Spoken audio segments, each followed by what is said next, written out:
symbol of cross, ito po ay kanyang mga pagsasakripisyo, yung kanyang mga hirap na dadanasin. Pero ang sabi nga po, ang bata po kapag pinalaki sa ating Panginoon may takot, siya po ay may katulong. At kayo po mga ninang, ang siyang magsasabi at ipapanalangin ang batang ito. Ano po ba ang gusto niyong ipanalangin sa kay Marcos Ryan? Babae ko ay mamaya. Okay. Isang mabuting bata. Kaya baka yung pamaininan pa doon sa likod. Yan. Okay. Bata, may takot sa Diyos. Tandaan po natin yan. Makapagtapos. Hindi sila. Pag wala ng pera si Michael, pag tumawag sa inyo, dito, maraming condition, bibigyan niyo po sila. Ano, ikaw, James.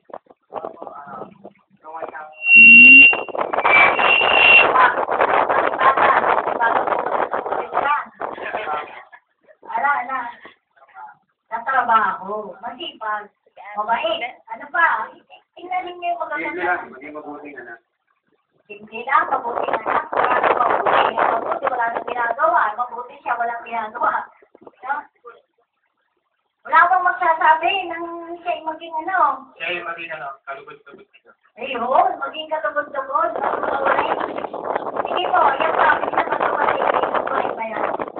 Oo, ninong ko yan. O sige po, sabihin na niyo kung siguro nyo kaya panalangin.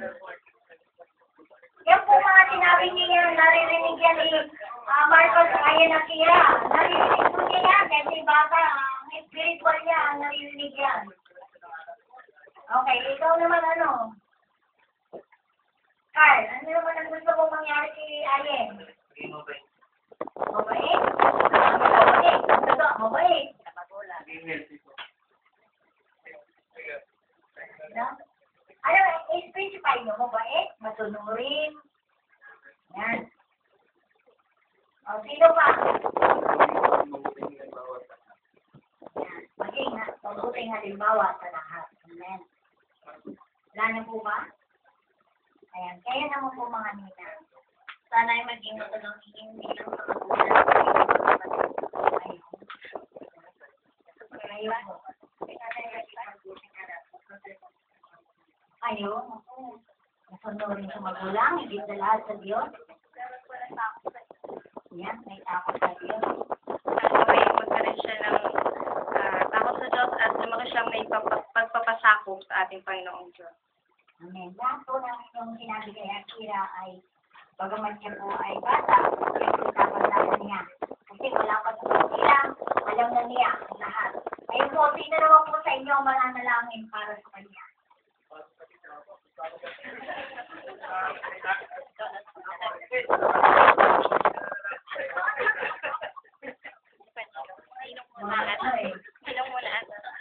Okay, so, walang mananalangin. Atin po lahat siya may handog at pagkatapos ay panalangin naman ng nila. Dali po ninyo dito ang bata at atin po siya may handog sa Panginoon.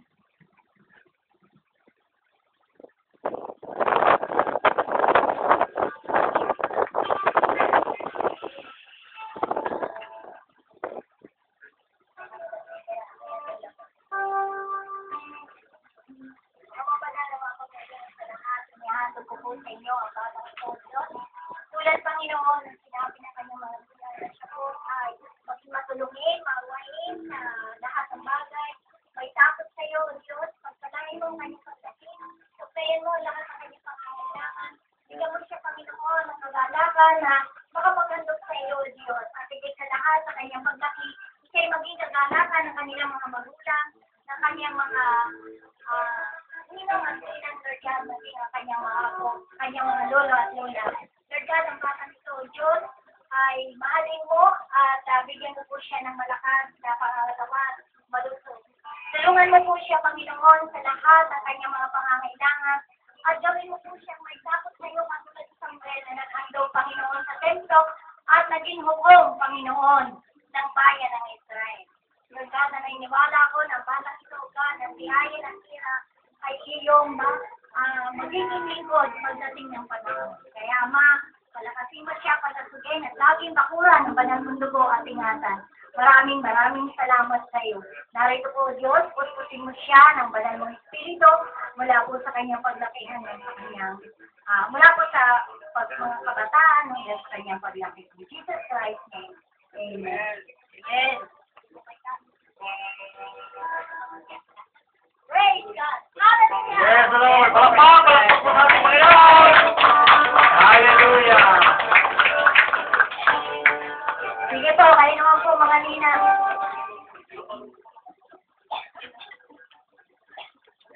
Pahawakan sa mananalangin. Nino? Patunganin ka ng kamay? Sige po, lahat po. Ayan, meron palang Yung malaki po, yung malaki. ang kanyang God brother. Sige po, ilatag niyo po Biling kayo ng mga blessing.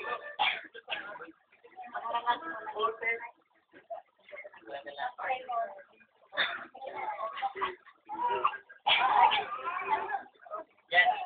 Walang mananalangin ninyo ngayon pala. Sige po. Papanalangin natin.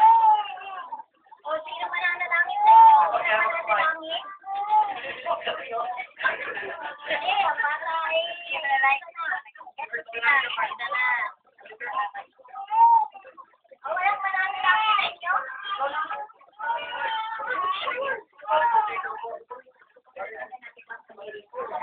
Paano nga po? Sige po. Tayo naghirapan ba sa hanggang natin sa iyo, Lord God. Para mag-work ka sa pagkakasot sa kanya, mag-work life. Nasa araw na ito, Panginoon, patuloy na gabayan. Hindi po sila katulad. Katuwang po kami mga nakakasip Panginoon sa pagkahandog nito. Natulungan namin, Panginoon, si Akira, si Irene po, Panginoon, sa kanyang pagkasi, aming siya rin. Subaybayan sa kanyang masubaybayan namin siya sa kanyang pagkasi, Panginoon. Nawa po, Panginoon, katuwang din namin ang kanyang mga magulang, Lord God, na maitaguyod namin sa kanya, Panginoon, ang isang bata, Panginoon, na may takot sa iyo, Lord God. Isang bata, Panginoon, na may pusong sapat, Panginoon, na magpiling ko din sa iyo, Lord God. Nawa din po, Panginoon, na iluyo mo po siya, Panginoon, sa mga kapahamakan, Lord God, sa mga bisyo, Panginoon, na paparating sa paligid, Panginoon. Alam namin, Panginoon, sa mga auditory. Sinedyohan mo na nga po siya, Lord God, ng iyong banal na dugo, Lord God. At kami po, Panginoon, ay handa kami tumulong, Lord God, upang sila ay matustusan, Panginoon, ng kanilang pangangailangan, Panginoon, higit sa lahat si Ayen, Lord God.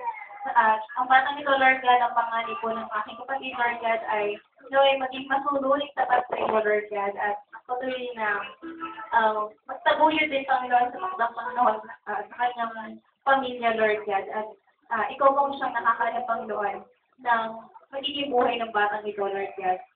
Siya po, Panginoon, kami namin ito, Panginoon, sa iyong harapan, patuloy na nagpapasalamat, biyayang ito, Lord God, na ipinagkaloob mo po sa amin. Maraming salamat po, Panginoon, sa batang ito, Lord God. In Jesus' name we pray. Amen. Mga ninaw, anak mo. Kasi Father,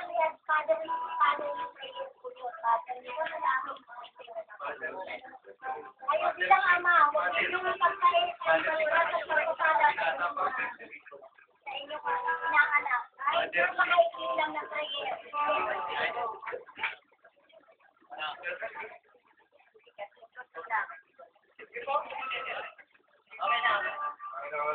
Sana pagkalooban mo ito, batang ito ng magandang kalusugan sa kanyang paglaki. Ayos din ang kanyang mga magulang at lahat ng mga ginawa niya. Pagkatapos mo ang kanyang puso sa iyo, naway maging kakaroon sa harapan. Praise God. Hallelujah. Makakapuna po tayong lahat.